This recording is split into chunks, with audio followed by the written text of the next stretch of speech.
What's up, YouTube? Erod212 here with another video. So this past weekend, flew out to Orlando, Florida, Megacon. What did we get and how was the show?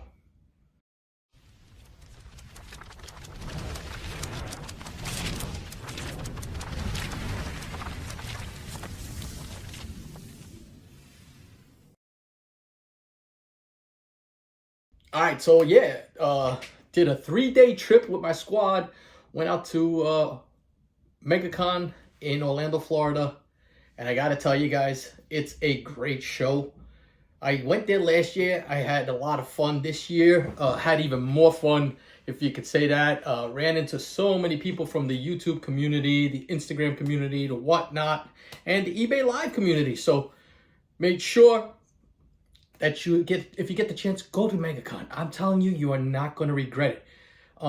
Can you do the show do you need a 4-day pass? If you want to have fun, yeah. But you could do that show literally in 2 days. Third day was all about watching the cosplay, chatting with some friends, just walking around and taking in the atmosphere, which is part of the whole experience for me and something I really like. But before I show you the books, because there are a couple stacks right here, let me show you what the show floor looked like, and let's take a look at some of the cosplay. It was a lot of fun.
right, see, this is what I'm talking about now. If you look real closely, there was one booth there, and their prices were out of control.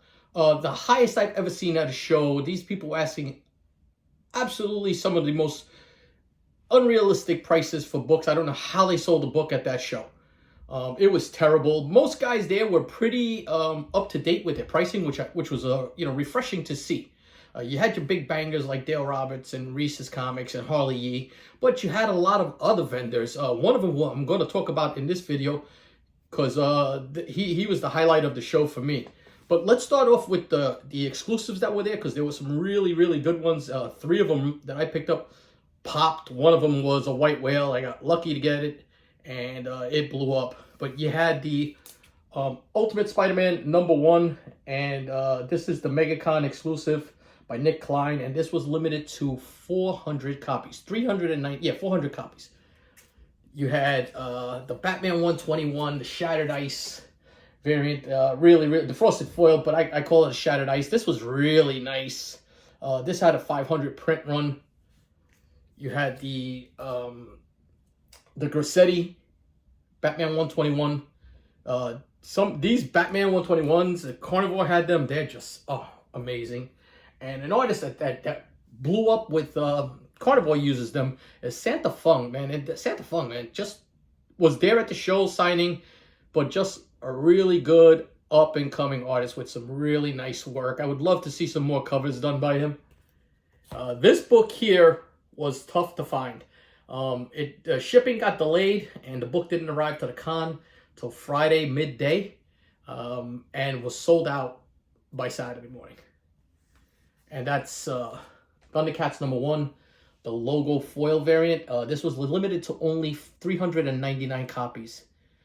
This was selling like hotcakes, and on the secondary market is doing really well. My man Davis Ryder let me know about this book. The Fan Expo booth had a bunch of variants. They always release their own variants, but they had a variant that they weren't announcing. You had to go there and basically ask for it. They didn't have it posted anywhere or anything, and that's Something Is Killing the Children. This is the John Boy Myers foil exclusive, and this was limited to 100 copies, but you could pick up 2 of them. White Whale, tough book to find.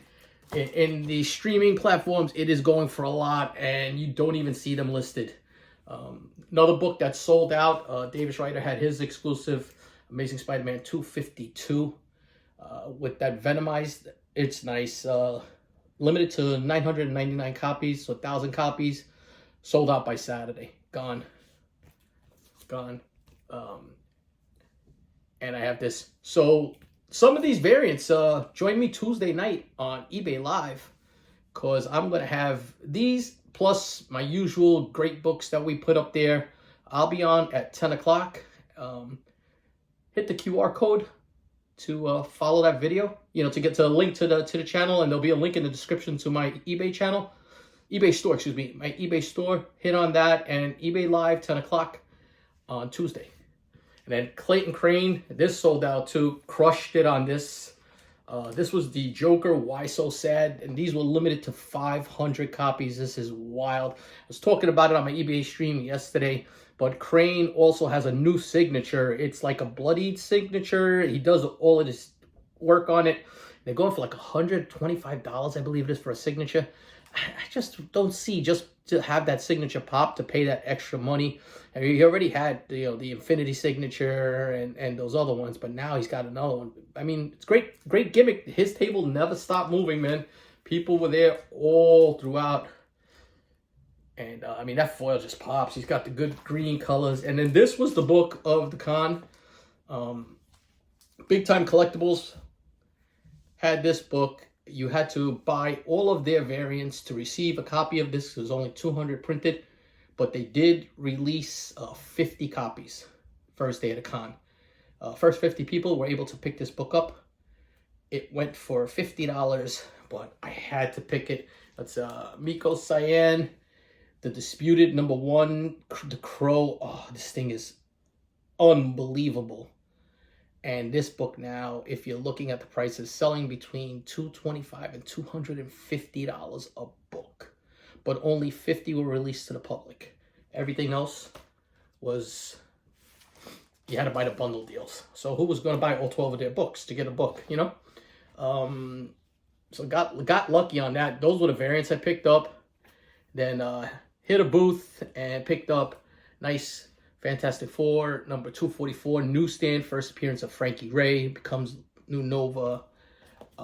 Daredevil, number 191, newsstand, Frank Miller goodness right there. First Mr. Sinister on cover, which is X-Men 239. And just a great book. Hero for Hire, was it 19? Number 9, which is that Doctor Doom cover. There are multiple Doctor Doom covers throughout these series. Thus, Namor has it, and Heroes for Hire has this one. Just great. Then they had another booth, had buy one, get one free. Same price. So took a copy of Amazing Spider-Man 239 newsstand. Actually, took 2 copies. Because why would you not want the second appearance of the Hobgoblin? What else did we get? From the San Diego Comic-Con exclusives, you have this gorgeous Supergirl number 1 Michael Turner variant. That's beautiful. And if I'm going to pick up another variant, I'm going to pick this book up every time. I'm a huge fan of this book. This is Wolverine number 55. And that's the Greg Land homage to the Golden Age horror. First time I got this book, my man Amazing Murphinator gifted me this book, man. He came across a stack of them, and he gave me one. I got it graded. I still have it in the PC, and it came back a 9.8. Murph is the guy also who taught me how to use paint pens, man. Colored paint pens. You use a blue like that on this, it pops. It looks so good. So just a little tip when you're doing the cons, window board that out. There was another vendor, had 50% off his books, certain boxes, and these were in there. Amazing Spider-Man number 81, first appearance of the Kangaroo. Amazing Spider-Man number 52. We're talking double-digit Spideys. Can't pass these up. And Amazing Spider-Man number 36. Yes. 36, under 50. At 50% off, fair market values too. So they were books to move. And then this is the second to last guy. This is the guy I bought the most from, just because his deals were crazy. If you get a chance, go give my man Miami Trader a follow on Instagram. Roberto was super cool and giving everybody, not just myself, but everybody that was coming in there, same type of deals. You know he's really good when you got dealers going in there buying stacks. I mean, stacks of books, $4,000 at a time. Guys are buying books. This guy's books were great. He had stuff like this. Fantastic Four, number 104. Gorgeous Magneto cover. Amazing Spider-Man, number 134. We know what this book is. First Tarantula. Good book. Good book. 136. This is when Norman Osborn becomes the Green Goblin. Here you go. A book that I've sold this multiple times. This book just is always hot. Amazing Spider-Man number 10. First appearance of Spider-Punk. Newsstand edition of Uncanny X-Men number 158. First appearance of Rogue in the X-Men. Nice little key to pick up all the time. Books like this. Uncanny X-Men number 120. First appearance of Alpha Flight. This is the cameo. This is the first appearance of Alpha Flight. 121 is that full cover. This is where they start. This book is tough to get in high grade. That spine takes a beating. This book has gotten super hot. I was glad to grab it. First appearance of Hector Ayala, the White Tiger, in comics. He's in the Deadly Hands of Kung Fu 19. This is his first appearance. This is his first appearance in comic books. Avengers number 684. First appearance of Immortal Hulk. Fantastic Mark Brooks cover. This looks so good. Like Brooks does a green paint pen signature there. It looks really good. That's a nice cover. If I see this book clean, I'm always going to take it. The price I got, I couldn't pass it up. And that's Uncanny X-Men number 137. Remember, this is a square bound. So just have to be careful. You make sure you check that spine. The spine is super, it's got to be super clean. Good book. Amazing Spider-Man number 135. Deemed the second appearance, although it's not. But this is another book. Any chance I get, I'm taking it. Especially in this condition. My man Otto, he knows about this book. But a great, great book to pick up. And then the last book I picked up at this show, was walking through, going through a bin. Didn't see it the first day. This book lasted to the second day. And I was surprised. And they had a price on it, but I asked if they were willing to negotiate. They, cash is king. And we made a cash deal. And I got what I thought was a fair market value price, really fair price, below fair market value, and what the book was going for. And that's Batman and Robin number 232. First appearance of Ra's al Ghul. Probably like a 3.0. It has a detached staple on the bottom, fully attached on the top. Could be cleaned and pressed, and this book will present better. But still, probably all of a 3.0. But even at a 3.0, it's like a $250 book. So, great book to own. Great, great book. Batman villains, always get them. So yeah, that's the haul. That was the con. Again, thank you to everybody who stopped by, said hello. Big shout out to comic traders. And everybody else that stopped by and said hello. Comic Dens, Lenny from Spineworks, Nemesis Prime was in the house. There was just, Davis Ryder and all those other guys that were in there. Big shout out to the guys from eBay and eBay Live. They were so cordial, and they had a great booth there, and they were running their streams. It was really cool to see. A lot of fun. It was a good show. Make sure you guys are checking it out next year. Road trip, guys. That's all I'm going to say. Road trip next year. But until the next video, peace.